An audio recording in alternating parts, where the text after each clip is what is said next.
Quando os ponteiros se encontram e que nós ouvimos as 12 badaladas.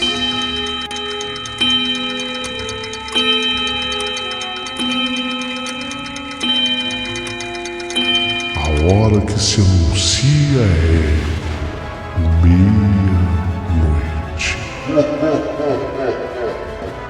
Uma hora em que tudo pode acontecer, inclusive nada.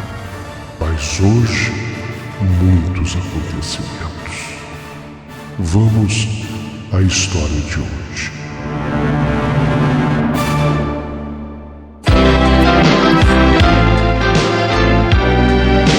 Rádio Emoção. Paulinho Boa Pessoa.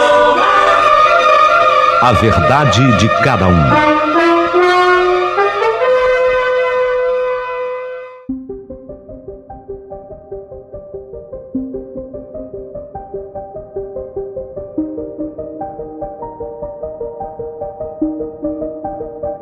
Digníssimo e querido amigo Paulinho Boa Pessoa, sou tua ouvinte assídua, meu nome é Lecila Moura e eu quero te contar uma história acontecida comigo no sul do Brasil. Aliás, eu sou do Rio Grande do Sul e foi no Rio Grande do Sul que eu fiz uma grande amizade quando eu contava 20 anos de idade com o Isaac Alves.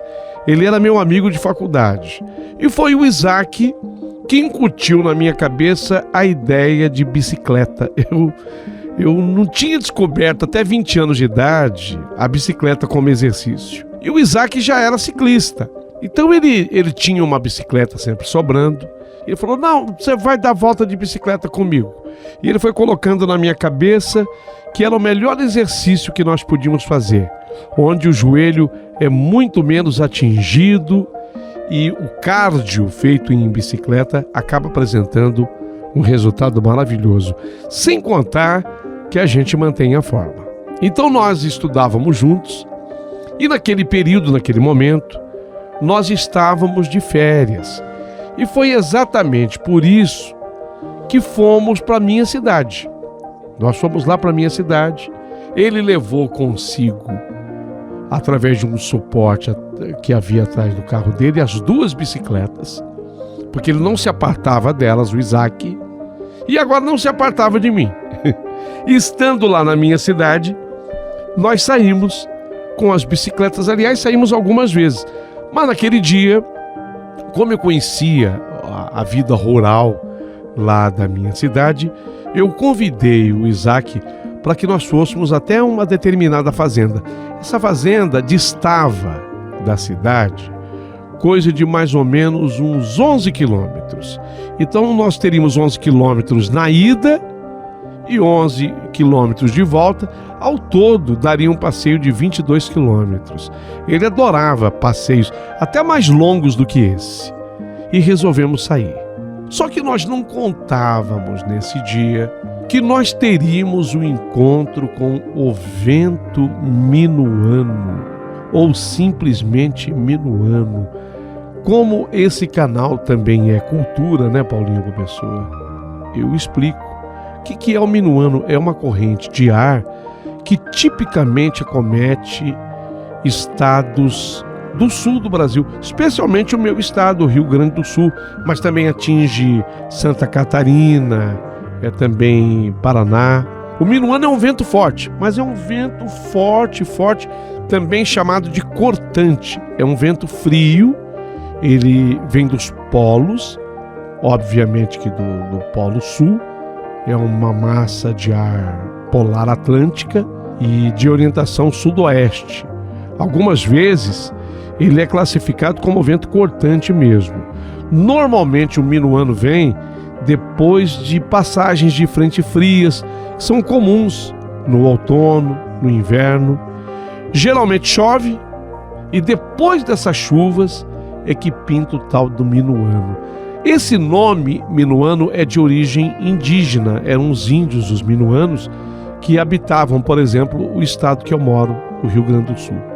Então, nesse dia, que eu convenci o meu querido amigo, o Isaac Alves, a dar o passeio de bicicleta comigo, umas bicicletas boas que ele tinha, justamente nesse dia da viagem até a fazenda. Eram 11 quilômetros na ida, 11 na volta, que nós acabamos nos deparando com o minuano. Paulinho Boa Pessoa. Eu nunca vi um vento tão forte assim na minha vida. À tarde, nós saímos para a zona rural de Arroio Raso, devidamente montados, cada um na sua bicicleta. Esse era o nosso passeio. Saímos por volta de meio-dia, talvez não fosse nem meio-dia direito. Saímos e quando nós já estávamos chegando lá na fazenda, que era o nosso destino, foi que entrou o tal do minuano. Fomos atingidos sem aviso e nem previsão. Minuano, um vendaval forte, só que ele veio com areia. Nós estávamos na zona rural. Veio com muita areia. Fomos acertados em cheios e repentinamente. Ficamos, eu e o Isaac, totalmente sem visibilidade. Não tinha condição de jeito nenhum de continuarmos na bike, na bicicleta. Descemos das magrelas e fomos andando a pé. Aliás, com muita dificuldade, porque o vento era forte, forte, forte. E aquele jato de areia que subia vinha de encontro aos nossos rostos. Bicicletas ao lado, a dificuldade tremenda de caminhar. E nós dois, eu, Lessira, e ele, Isaac, cegos, ensurdecidos até pelo uivar do vendaval. A ventania era tão forte que ela uivava. Perdemos a trilha. O nosso caminho de volta, perdemos. Ficamos de cabeças baixas, muito mal protegidos. Nós estávamos usando bonés, mas muito mal protegidos. Ficamos sem orientação, tropeçando nas moitas de capim baixo. Erramos por uma pastaria e entramos por um campo de lavoura de arroz, o que dificultou ainda mais a nossa labuta. Andamos talvez 1 quilômetro ou mais do que isso de extensão por aquela gleba ressecada, porque a colheita do arroz, já feita há meses, deixara apenas a soca, as moitas cortadas a 20 centímetros do chão. Um terror para se caminhar num lugar desse. Só quem esteve na zona rural é que sabe avaliar o que eu estou falando. Não enxergávamos mais do que meio metro à frente. De repente, a sombra escura de uma edificação surgiu como se fosse um fantasma na nossa frente. Surgiu nas cores cinzentas e tristes do entardecer. Opa! Exclamou meu amigo o Isaac Alves. Opa! Eu tô vendo uma coisa ali na frente. Vamos devagar. Cuidado! Eu falava para ele e ele completou. Tá parecendo uma casa. Eu temia que fosse qualquer coisa menos uma casa na qual pudéssemos pedir uma ajuda, um socorro. Quem sabe haja alguém nessa casa com uma caminhoneta, com um caminhão, qualquer coisa. A gente joga a bicicleta em cima e pede uma carona, porque com essa ventania não temos a menor condição de continuarmos na estrada. Ao contrário, foi então que nós apuramos o nosso passo e logo chegamos ao lado de uma parede de madeira de uma casa ou de um galpão. A estrutura toda se apoiava em pilares de tijolos, a coisa de mais ou menos 1 metro do chão. É uma casa. É uma casa. Fui eu quem dei a notícia para o Isaac. É uma casa. Vamos dar a volta e encontrar a frente dela. Viramos no primeiro canto e demos com a frente da casa. Era uma modesta casa de madeira construída sobre pilares para enfrentar as cheias de uma lagoa que havia ali por perto. Essa lagoa, ela normalmente enchia, especialmente quando soprava o tal do minuano. Era o que acontecia. 4 ou 5 degraus numa escada, também de madeira, levava até um pequeno alpendre, uma varanda, um alpendre, que ficava na parte de fora da casa. Deixamos as bicicletas no chão e depressa subimos esses degraus. 1, 2, 3, 4, 5 degraus. Nem isso a gente via, fomos contando assim. Entramos na tal da varanda do alpendre. Uma porta e uma janela, mas estavam fechados. O que era natural, com aquele temporal, com aquela ventania, ninguém ia deixar a casa aberta. Nada de banco e nem cadeira naquela varanda. Então, até para que a gente pudesse se proteger daquela ventania com muita areia, muita areia, deitamos-nos ali, no chão daquele alpendre. Exaustos que estávamos, tanto eu quanto ele. No assoalho, que já estava inclusive coberto, esse assoalho, por uma fina camada de areia, tamanho o vento e os jatos de areia que eram carregados. Ficamos ali deitados por uns bons minutos. Nenhum sinal de vida dentro da casa. O vento agora ainda persistia, ia de encontro às quinas das paredes e do telhado e zunia ainda com força. As paredes de madeira estavam enegrecidas, algumas ripas em torno da porta e da janela. Essas ripas estavam soltas, até dependuradas. Frestas entre as tábuas velhas e ressecadas. A parte do telhado que eu podia ver mostrava telhas afastadas e até faltavam algumas telhas que foram levadas pelo vento, arrastadas pelo vento. Felizmente não havia goteira naquele alpendre. Não, ali não. Olha, tão cansados nós estávamos que, como nós ficamos deitados ali quietinhos, cochilamos. Apesar de todo o barulho, cochilamos. Cochilamos ou dormimos mesmo, profundamente. Dormimos de verdade. Porque quando eu acordei dentro de uma escuridão total. Quando o Isaac Alves acordou, me chamou. Lecira, acorda. Lecira, você acredita? Já é noite. Já está de noite. Eu abri os olhos. A escuridão era absoluta e total. A intensidade da temperatura diminuíra. O vento ainda soprava e gemia, mas não tinha mais areia no ar. Pelo menos isso não. Lecira, ô Isaac, Lecira, vamos ver se tem gente dentro da casa. Faz algum tempo já que eu acordei e eu não ouvi nada. Barulho nenhum. Nem luz pelas frestas das tábuas das paredes. Então eu, concordando com Isaac, me levantei. E quando eu olhei para o meu relógio de pulso de números luminosos, eu observei que, meu Deus, já passando de 11 horas? 11 horas da noite? Ele, o Isaac Alves, ele acendeu um isqueiro, assim para dar uma clareada naquele alpendre escuro. E ele bateu com a mão na porta de madeira da casa.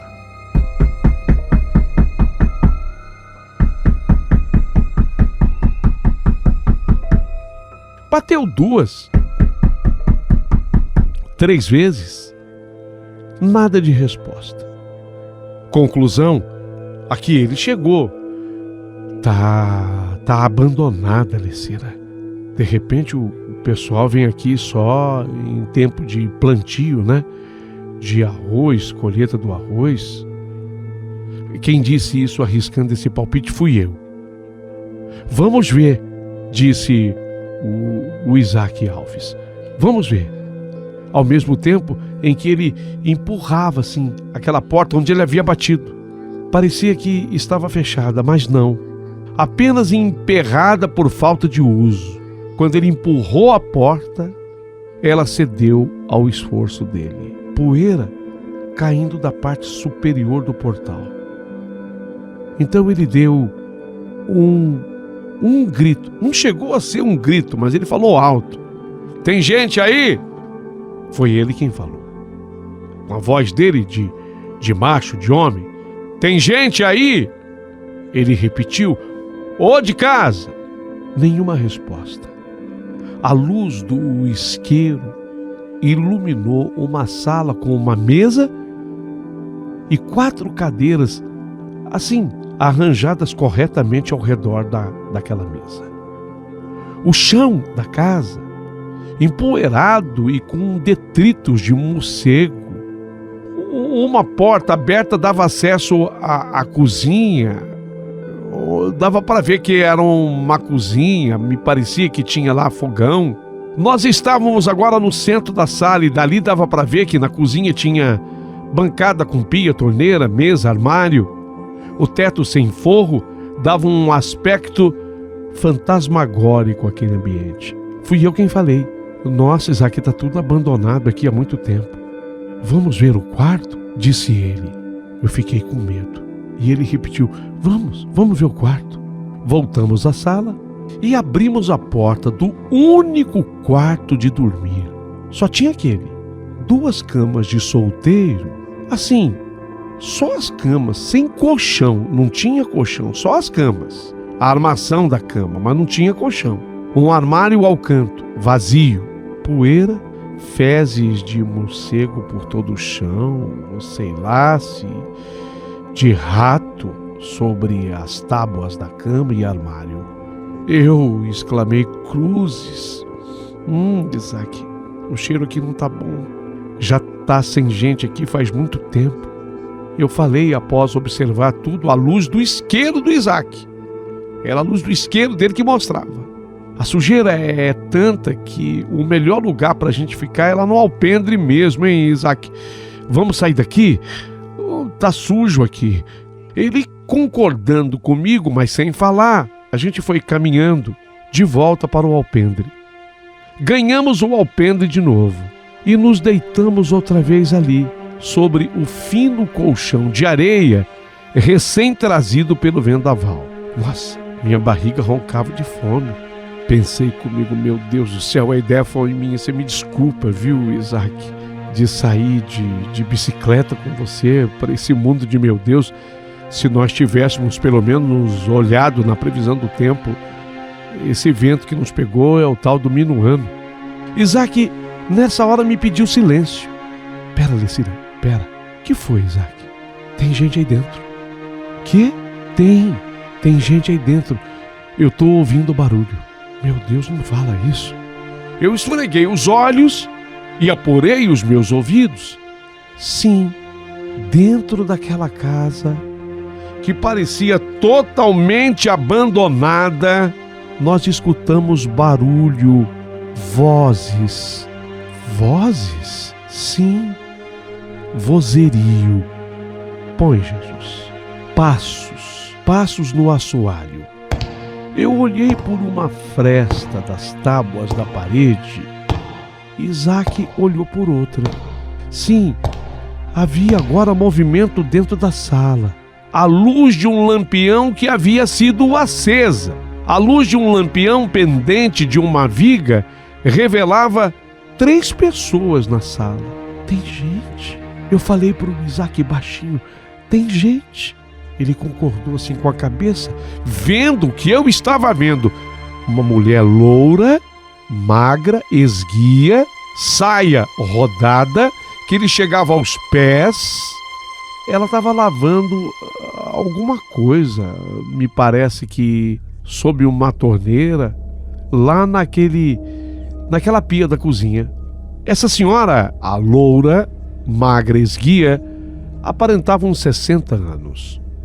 Um homem, esse mais velho, talvez 70 ou mais anos nas costas, de barba e cabelos brancos, ele sentava-se à mesa enquanto o outro, mais moço, uns 40 anos, caminhava de lá para cá, para lá, para cá, a esmo. Esse mais moço falava, era dele que vinha o vozerio e gesticulava, erguendo os punhos e às vezes apontando o dedo em riste pro velho, pro senhor mais velho. Roupas velhas, antigas, coisa de muito tempo atrás. Pareciam pessoas normais, mas os olhos, que estranho. Eu não vi os olhos, nem ele Nem o Isaac viu, apenas uma cavidade assim, uma sombra, sugerindo que ali haveria olhos. Mas não tinha nenhum olho que brilhasse. Os olhos não brilhavam. A luz do lampião, nem pálpebra que piscasse. Apenas uma sombra que sugeria que ali, naquela cavidade, pudesse existir olhos. Eu falei baixinho: credo, Isaac, eles não têm olhos. Isaac me olhou. São fantasmas, são zumbis. Não brinca, Lessira, vamos embora daqui. Vamos embora daqui. Mas nós não conseguimos descolar as nossas testas das frestas entre as tábuas e olhar curiosamente para aquela cena fantasmagórica que agora acontecia. O mais novo, que aparentava 40 anos, que gesticulava, que levantava os punhos e que mostrava com o dedo indicador para o senhor da sala. Ele tinha agora uma faca em suas mãos, um punhal. Meu Deus, Isaac, ele está com uma faca. Isaac apenas concordou com a cabeça que sim. Lá dentro, este mais jovem, que andava em passadas cada vez mais fortes, os gestos aumentados, agora com aquela faca na mão. O velho, o senhor com mais de 70 anos, ele tentou se levantar da cadeira onde ele estava, mas ele foi violentamente empurrado por esse jovem. E ele só não caiu porque ele se apoiou de novo na mesma cadeira, se sentando nela. E foi ali que ele levou aquele golpe de punhal no seu peito. Um golpe fatal. Meu Deus, Isaac, você viu? Vi, Lessira. Isaac, que é isso, Isaac? E a cena dantesca continuava. Esse cidadão jovem, mais jovem, aparentando 40 anos, ele puxa o punhal do peito daquele senhor. E agora ele se encaminha até a cozinha, onde a mulher ainda lavava alguma coisa sob uma torneira. E ela estava de costas para ele. Ela não se virou de frente. Do jeito que ela estava de costas, e nas costas dela, ele cravou o mesmo punhal. Um golpe só, profundo e fatal. A mulher caiu na cozinha. Foi quando ele tira também da mulher o punhal. Ela caiu de bruço, de forma que o punhal ficou a favor do senhor que golpeou. Ele puxa esse punhal e da cozinha ele olha na minha direção e na direção do Isaac. E nessa hora fui eu que exclamei: Senhor, meu Deus, não permita que o mal nos aconteça. E nessa hora eu consegui afastar a minha testa daquela fresta, e a mesma coisa aconteceu com Isaac. Saímos daquele alpendre, encontramos as nossas bicicletas. O temporal havia passado. De repente, o vento havia se acalmado e até o vento deslocou nuvens no céu, fazendo aparecer uma lua que clareou a estrada. Pudemos então dar pedaladas dali para frente. Até que nós encontrássemos a estrada, demorou um bom tempo. Nossas famílias, digo a minha, porque o Isaac estava em visita à minha casa, desesperada já procurava por toda a região. Como nós dissemos o lugar para onde íamos, encontramos na metade do caminho o carro de familiares que nos esperavam. Contamos todos os detalhes, toda a nossa aventura.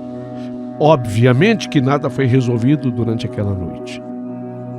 Mas, no dia seguinte, fizemos o caminho de volta, desta vez em carro, em caminhoneta. A casa foi localizada, tal qual nós tínhamos visto.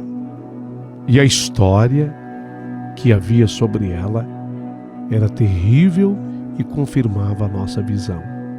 Ali, um filho, há mais de 60 anos, havia matado sua mãe e o seu pai, única e exclusivamente porque os pais desse cidadão eram contrários a ele deixar o casamento para viver com uma amante da Argentina. Essa era a história. Uma história que nós presenciamos 60 anos depois. Eu e o meu querido amigo Isaac. Amigo mesmo.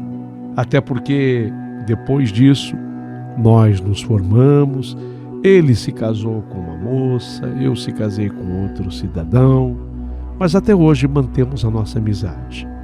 E quando nós nos encontramos, é para contar essa história que aconteceu conosco, no nosso pedaço. Eu digo meu, na verdade. Esse não era o rincão dele, Isaac, mas sim o meu rincão.